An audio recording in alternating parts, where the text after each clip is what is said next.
Tú hru napísali vlastne akoby traje kamarádi, ja, Ivan Remiáš a Mário Boa, ktorý hrá komorníka. Napísali ju vlastne na základe korešpondencie Oscara Wilda a Robbieho Rossa, keď Oscar Wilde už po opustení väzenia žil v Paríži pod pseudonymom Sebastian Melmoth. My sme sa dostali takou akoby zvláštnou cestou ku korešpondencii, ktorá vlastne celú hru ako načrtávala. Ten príbeh je dlhý, tak my sme vlastne urobili takú rekonštrukciu toho ich zámyslu, tejto hry. My jsme to přečetli v té slovenštině a zdálo se nám prostě nejvtipnější právě to v té slovenštině zahrát. Už kvůli tomu, že s tou slovenštinou se vlastně jakoby moc nesetkáváme už jako Češi, spíš na rozdíl od Slováků. Mne zdravie v živote neslúžilo lepšie ako v poslednej dobe. Áno? Jaj. A čo, ako narážate na toto? Áno, namáža. To mám odstehen. Hra je o troch lordoch, o troch rozpustilých lordoch, o troch predstaviteľov vlastne tých spoločenských vrstiev, ktoré Oscara Wilda dostali do väzenia za sodomiu.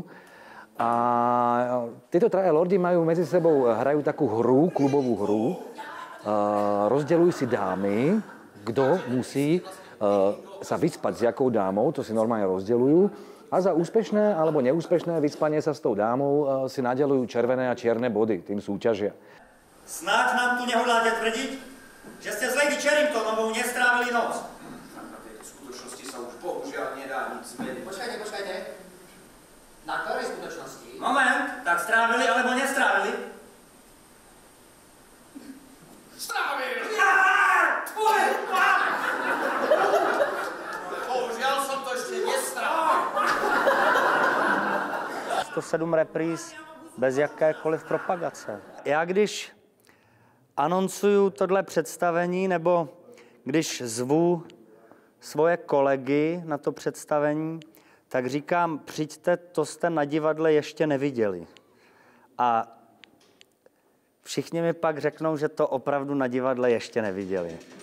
Těleso, pohodené, do klapavení. Je?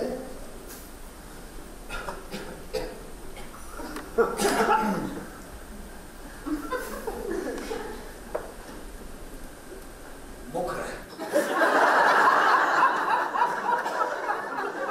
Ešte je tam dôležitá vec a to je tá, že vlastne my, ktorí sme na tej hre pracovali, tí Slováci, tak my žijeme v Prahe.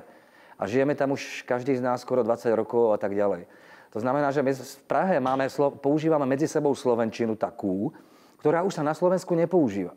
A hovoríme je pražská salónna slovenčina. A práve v tomto jazyku, tej pražskej salónnej slovenčine, je urobená aj tá hra Lordi. Preto sa vlastne chlapcom tak veľmi páčilo, že je to po slovensky, pretože tá slovenčina v tej hre používa slovíčka, ktoré bežná slovenčina dneska už vôbec nepoužíva. Sú to rôzne archaizmy, presmičky a také veci, ktoré my si pamätáme z detstva od našich babiek a tak ďalej. Ja chápem, a ja mám akože dovidenia. Jestli má nějaký poselství, tak má pro mě asi nejvíc to, že